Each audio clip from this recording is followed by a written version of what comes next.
Ladies and gentlemen, Borealis, which has been in Destiny 2 since the launch of the game, isn't seeing a whole lot of use. It's really never seen a whole lot of use. Currently, over the past month, it's sitting at 197 in the PvE usage charts, and 204th in Quick Play Crucible game modes according to Destiny Tracker. And both of those numbers are actually up from when I did a PvP review on this gun about 8 months ago. So why is Borealis a weapon that is off of so many Guardians' radars? It's a unique sniper with some solid damage output and some good utility. Is this a weapon that is deserving of more credit, or are there underlying issues that are holding it back? We'll dive into Borealis, see how it works, see how it's holding up in the current sandbox, and see if we can find an answer to that question. And if at any point you're finding this video useful, helpful, or enjoyable, feel free to leave it a like. And consider subscribing to the Ironworker Gaming channel, but only if you feel the content is good enough to warrant your support. But with that, let's get into the review and look at Borealis' stats and perks.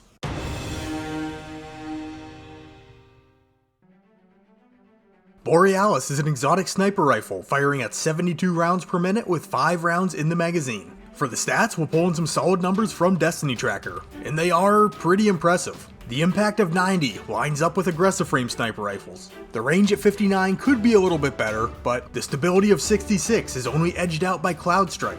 The reload of 69 is being improved by the exotic catalyst, but when compared to other sniper rifles, this is very quick. The handling of 78 is more on par with our rapid fire sniper rifles.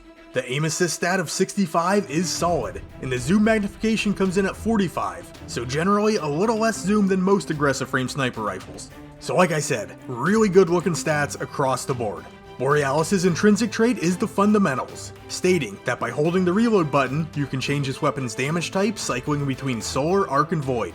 The exotic perk is Ionic Return. Breaking an enemy's shield transfers 1 bullet from reserves into the magazine. Also, breaking combatant shield or the shield of an enemy guardian using a super with the matching elemental type grants bonus damage for the rest of the magazine. We'll definitely be measuring out that damage increase in the next section, as well as taking a look at a small exploit that we can use to our advantage. But if you don't have Borealis yet, or its corresponding catalyst, they are both simply random world drops. But let's head into the PvE section and check in on our damage, functionality, and performance.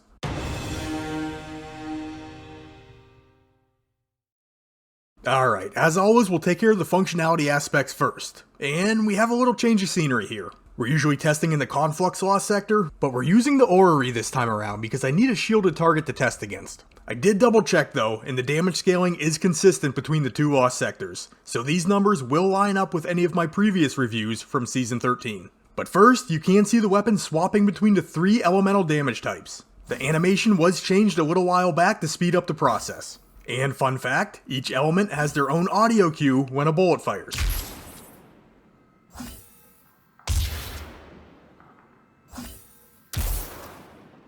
The base reload speed on Borealis comes in at 2.6 seconds, but we are able to speed things up a little bit by equipping a sniper rifle loader mod. At 5 energy, it's expensive, but it will knock down that reload time to just over 2 seconds. And anytime we break an enemy shield with Borealis, 1 round will be loaded from reserves back into the magazine, whether we match the elemental type or not. And in case you were wondering, yes, this does work against barrier champions also. If we do match the element of the shield, not only do we get 1 bullet reloaded back into the magazine, but the Ionic Return damage buff will appear, giving us increased damage. And with this damage buff, as long as we do not physically reload Borealis, swap to a different elemental type, or die, we will not lose this buff. So if you can auto-reload a weapon through a class ability, if you're running a weapon with Sympathetic Arsenal, or in my case, Transversive Steps can allow me to maintain this damage increase indefinitely. And to check out how much extra damage we're doing, let's get into the numbers. But do keep in mind that PvE damage numbers are variable and can change depending on content scaling or enemy tier. A crit from Borealis versus the Minotaur Lost Sector boss will deal 24,318 points of damage, but only 8,080 points of damage on a non-critical hit. When using this weapon at its max fire rate, you can expend the full 5-round magazine in 3.36 seconds. If every shot in that 5-round magazine were to land as a crit, we'd be dealing 121,590 points of damage. So damage per second through 1 magazine would come in at 36,187.5. If we take a look at an aggressive frame sniper like Frozen Orbit, it's hitting for the exact same damage and shooting at the same 72 rounds per minute. So the numbers here from top to bottom will be the same. But if we get the Ionic Return damage buff to kick in, a crit is now going to register for 33,977 points of damage, which is a 40% damage increase. This means we're packing 169,885 points of potential damage in a single magazine, if each bullet lands as a crit. This jacks our single mag DPS up to 50,561. And this is a weapon bound damage increase, so it is going to stack on top of something like an Empowering Rift, High Energy Fire, or the Whisper of Hedron Stasis Fragment. You can see here I have High Energy Fire and Ionic Return proc, and a crit is now hitting for 40,773 points of damage, giving us 203,865 points of damage if all 5 rounds land as crits. This will put the single mag DPS at 60,674, which is pretty darn solid for a long range special weapon. So performance wise, Borealis really does have some decent damage output, and the fact that that damage buff can be maintained indefinitely through auto reloading is extremely useful. You do need to be a little more mindful to keep it active, but it's a 40% damage increase. It's worth working for. Plus, Borealis has the ability to cover any shield type that's currently in the game, so if you're heading into content with a match game modifier, this could be a really good pick. Not only due to the fact that you don't have to worry about getting caught with the wrong elemental damage, but this opens up your options a little bit when selecting a heavy weapon or a subclass. And right now, in Season 13, is a great time to be using a sniper rifle because of all the mods we have available to us in the seasonal artifact. Scout and sniper targeting is available to you on your helmet for only 2 energy. We have access to sniper rifle dexterity on our arms for only 1 energy. Sniper rifle scavenger and unflinching sniper are available on our boots and chest piece, again for only 1 energy. And anti-barrier sniper is there also, costly at 6 energy, but it is an option. Or you could give Sunder and Glare a try. Keep in mind, you will need to rapidly land precision hits to get Sunder and Glare to proc. But hey, if you can make it work, that's going to apply a 20% debuff to a target. So there might not be a better time than right now to be making use of sniper rifles. For some drawbacks, I think the biggest one lies in the fact that it is a sniper rifle. You absolutely need to land your crits, or you're going to be missing out on a ton of damage, so they are not very forgiving. If your target has a crit box the size of a tractor trailer, I mean, no problem. But if you're dealing with a highly mobile target with a small crit box, it can be a pain. And if you're not watching this review in Season 13, and these sniper rifle mods are no longer available in the artifact, applying them at their base cost is extremely expensive. So if you really want to maximize your loadout for a sniper rifle, it's going to cost you a lot of energy points. And another thing to consider is there's not always going to be a shielded target around when you need there to be. And in PvE, if you can't get a shield break in, Borealis isn't doing anything more for you than an aggressive frame legendary sniper could. And lastly, maybe this isn't how you want to spend your exotic slot. Perhaps you're into shredding things to pieces with the Lament, or really like having the sustained damage capabilities of Wither Horde or Anarchy. And maybe if you're equipping an exotic sniper, Izanagi's Burden or Cloud Strike is more your style. I don't know, everyone plays a little bit differently and values different things. So I mean, that's gonna be your call. But I think Borealis could be a very strong option in PvE for the right player, if given the chance. Let's move into the PvP section though, and talk about how Borealis is doing in the Crucible.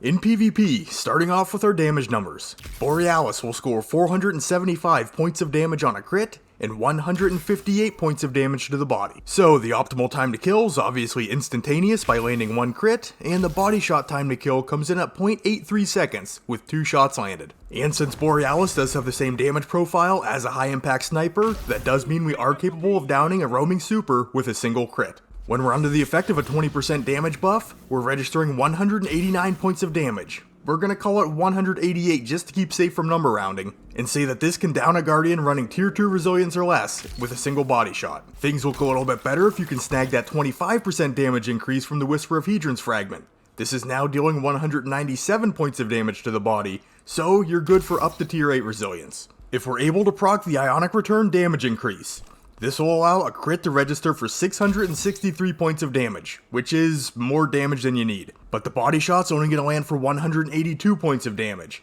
So, the Ionic Return damage buff will not allow Borealis to one-shot to the body. For Borealis' performance, it's extremely tough to try and dissect this because it's a sniper rifle. A long time ago, I was watching one of Cake's videos, and he said that the best sniper rifle in the game was the one you land your shots with. And that couldn't be more true. I like Borealis in PvP. I really like Borealis. When I'm reaching for a sniper, this is generally the one I'm reaching for. But that doesn't necessarily mean that it's gonna suit you. That being said though, Borealis does have some things going for it, specifically in the stats. It's a very stable sniper, so if you need to land a follow-up shot on a target, this gun won't jump off target as much on the initial trigger pull, so you should have an easier time getting back on target.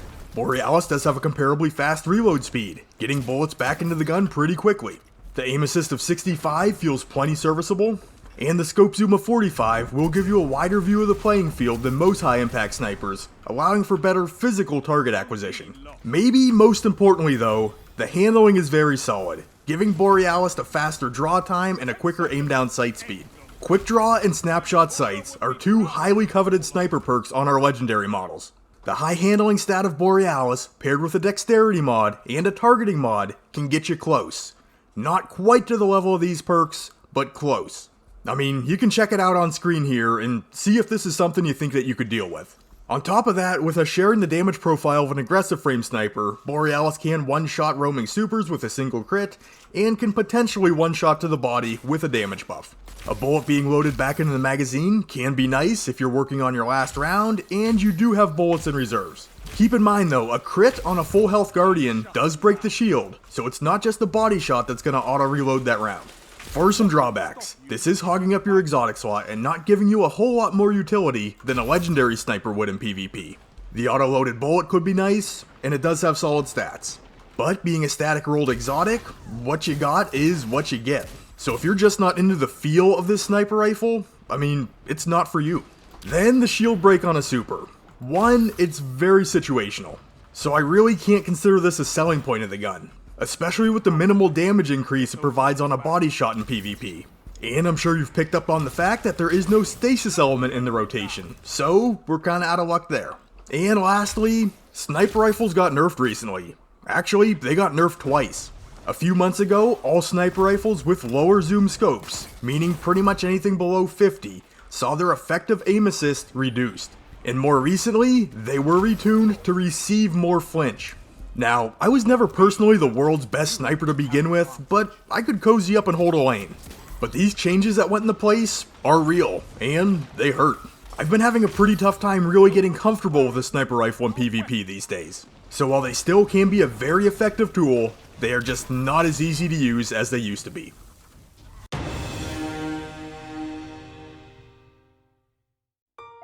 So for the verdict, in PvE, I think Borealis is a solid exotic, in situations where a sniper rifle is needed. It has a healthy damage buff that can be carried along, stacked with external buffs, and the multi-element damage provides a good bit of utility. For higher end content where the match game modifier is turned on, it could be a solid pick for players who know how to handle it and can land those crits. In PvP, this weapon's biggest upside is its strong stats. Its exotic capabilities are very situational. But what it really boils down to though is this the gun for you? Do you like the feel? Are you comfortable with the zoom? Are you sticking bullets on faces more often than not? If the answer is yes, awesome.